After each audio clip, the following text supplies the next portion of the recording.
Praise the Lord. People of God, praise the Lord. I welcome you again today to today's broadcast. I want to, as usual, appreciate you all that are part of this broadcast.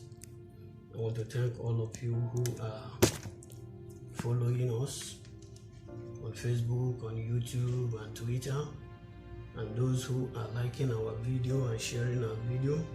The Lord bless you. It is also part of the evangelistic work, and you will not lose your reward in Jesus' name.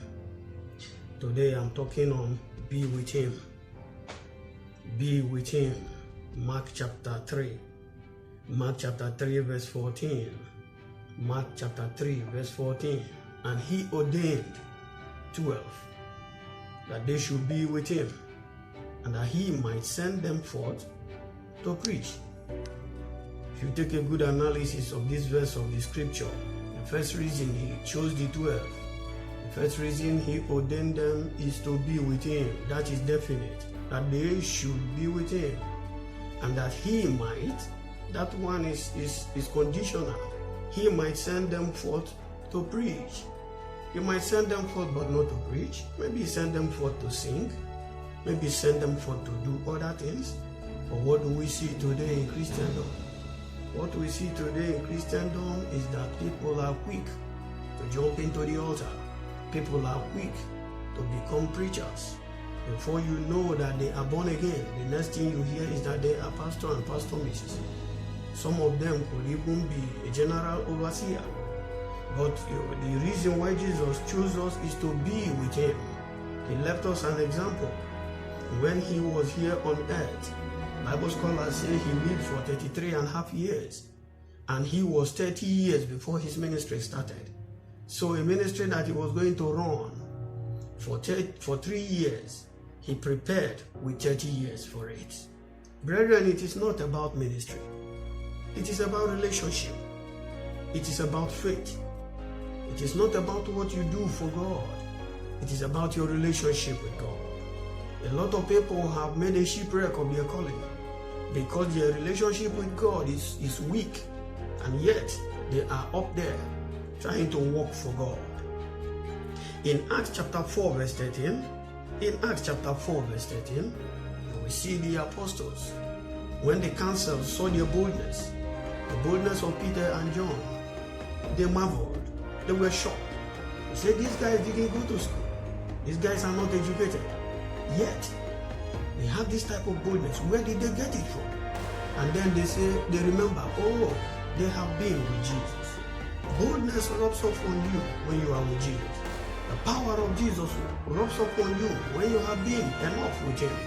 Because when you be long enough with Jesus, you begin to act and begin to behave like Jesus. You will remember in the book of Luke chapter 10 verse 1, Jesus gathered his disciples. They were 70 in number, and He paired them 2 by 2 and said, go about preaching the gospel. He sent them out to preach. He was the one that sent them. They never asked to go preach. They never begged to go preach. They didn't say, okay, I have been with Jesus. I've seen how He preaches. Let me now go and preach. No, they were just busy following Him. And if they ask for anything, it is teach us how to pray. Teach us how to relate with the Father. But Jesus knew that these ones He has taught them enough, so they should go out to teach. And then when He sent them out to preach, you saw the miracle that happened. In verse 17, when they came back, Luke chapter 10 verse 17, when they came back, they said, even the devil was subject to us when we mention your name. The Lord Jesus bearing them witness. He said, I saw Satan fall from heaven like lightning. But He told us, don't rejoice that Satan fell for you. Rejoice that your names are written in the book of life. Now, brethren, you will see that a lot rubs off on you when you are with Jesus. When you be with Jesus long enough, you will not make a shipwreck of your calling. When you be with Jesus long enough, you will not be shy.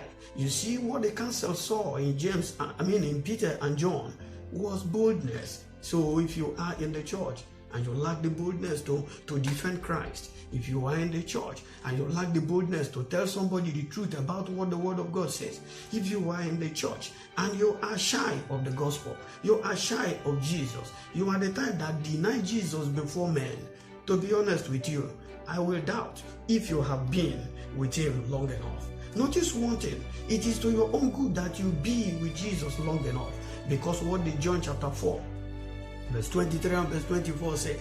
John 4 verse 23 and verse 24, it says the time is coming where those who worship God will worship him in spirit and in truth, for God the Father seeketh such to worship him. And in verse 24 it says, God is a spirit, those who worship him will worship him in spirit and in truth. God seek those to worship him. God seek people to fellowship with. God is not looking for people to work for him. The owner of heaven and earth owns everything. He does not actually need man to assist him. But if he wants you to work for him, he should be the one that sent you. He has called you to be with him. Be with him long enough before he sends you. Don't send yourself. God seek people to fellowship with him. It started in the Garden of Eden.